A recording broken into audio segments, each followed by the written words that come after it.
안녕하세요, 짐자 에디터입니다. 오늘 팔란티어에 대해서 좀 살펴볼 건데요. 이제 현지 시간으로 6일 팔란티어의 주가가 10% 가까이 급등하는 모습을 보였죠. 이 기업이 육군과 신규 계약을 체결했다는 소식이 전해진 덕인데요. 이렇게 보니까 팔란티어 입장에서는 참 미국 정부만큼 든든한 파트너도 없는 것 같습니다. 이번에 팔란티어가 육군과 맺은 계약이 구체적으로 무엇이고 또 앞으로는 어떤 것들을 기대해 볼 수 있을지 살펴봅시다. 일단 팔란티어가 육군과 맺은 계약은 타이탄 시스템 개발 및 납품에 관한 내용이었습니다. 타이탄은 Tactical Intelligence Targeting Access Node의 약어인데요. 이름 그대로 전략적 정밀 사격을 위한 지상 정거장을 뜻합니다. 우주, 고고도, 공중 및 지상 센서에 접속해서 먼 거리에 위치한 표적에 대한 정보를 제공하는 그런 플랫폼이죠. 이번 계약 규모는 1억 7,840만 달러 수준인데요. 앞으로 팔란티어는 이 계약에 따라 5개의 고급형과 5개의 기본형, 총 10개의 타이탄 프로토타입 개발과 이 기술의 실전 배치를 위한 기술 통합 작업을 수행하게 됩니다.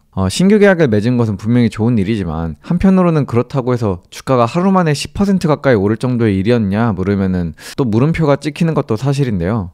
이번 계약이 팔란티어에게 있어서 더욱 호재로 작용한 이유는 최근 이 기업의 정부 매출 성장률이 줄어드는 추세였기 때문입니다. 팔란티어는 상당히 노골적으로 친미국적인 기업입니다. 정부와의 긴밀한 관계를 바탕으로 많은 매출을 올려왔죠.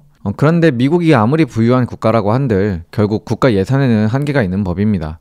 이 예산을 한 기업에게만 몰아서 줄 수도 없는 법이고 각자 다 써야 할 때가 이미 정해져 있는 것들도 많이 있고요. 최근 들어서는 팔란티어와 미국 정부 간 파트너십이 이미 안정화 단계에 접어들어 정부 매출 증가가 한계에 다다른 것이 아니냐는 의견도 시장에선 나오고 있었는데요. 일례로 지난 1월 월스트리트 저널은 정부 계약 둔화로 팔란티어의 모멘텀이 꺾였다는 내용의 기사를 내기도 했습니다. 미국 국방부가 팔란티어보다 더 낮은 비용의 기술 솔루션을 제공하는 기업들을 찾아 나서기 시작하면서 매출 증가가 둔화되었다고 설명했죠. RBC 캐피털 마켓츠의 리시 잘루리아 애널리스트는 정부 관계자는 팔란티어와 협업하는 방식을 바꾸고 있다며 그들은 한 바구니에 계란을 모두 담는 것을 꺼려하고 있으며 이는 팔란티어가 비싸기 때문이라는 분석을 내놓았어요.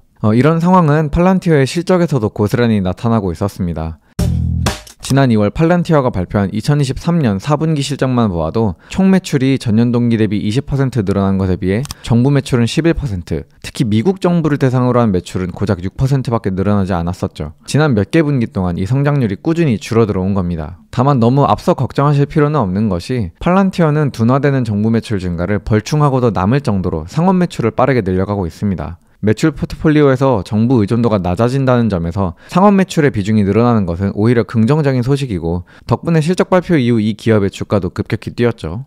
이처럼 민간 영역에서 사업이 커나가는 것은 분명히 좋은 일인데 그래도 사람 마음이라는 게 기왕이면 민간 매출도 성장하면서 동시에 정부 매출도 오를 수 있다면 더 좋잖아요. 정부, 민간이 번갈아가면서 성장을 견인하는 게 아니라 쌍두마차 체제로 가면 그게 베스트니까 말이에요. 이렇듯 다 좋은데 정부 매출이 수그러드는 게 살짝 아쉽네 하는 생각이 들려던 찰나에 팔란티어가 대규모 정부 계약 체결 소식을 알린 겁니다. 이번 계약이 왜 단순히 그냥 또 하나의 정부 계약 정도에서 그치지 않은지 이제 이해가 되시죠? 2023년 팔란티어의 정부 매출은 약 12억 2,300만 달러였습니다. 앞서 이번 계약의 규모가 1억 7,840만 달러라 말씀드렸는데요. 이번 딜 하나만으로도 지난해 연간 정부 매출의 14.6%에 달하는 수준의 매출을 올린 셈이죠. 물론 계약금이 구체적으로 어떤 방식으로 언제 지급되느냐에 따라 실제로 이것이 팔란티어의 실적에 얼마나 기여할지는 더 두고 봐야겠지만 꽤나 유의미한 딜을 맺은 것은 분명합니다. AIP를 기반으로 민간 영역에서의 사업을 폭발적으로 확장시켜 나감과 동시에 정부 매출에서도 성과를 올리며 위험은 분산하고 성장은 촉진하는 사업 포트폴리오를 구축해 나가는 팔란티어인데요. 앞으로도 계속 이런 상승세를 유지해 나갈 수 있을지 지켜봐야겠습니다. 머니네버슬립 뉴스레터와 네이버 프리미엄 콘텐츠 지금 바로 구독해보세요.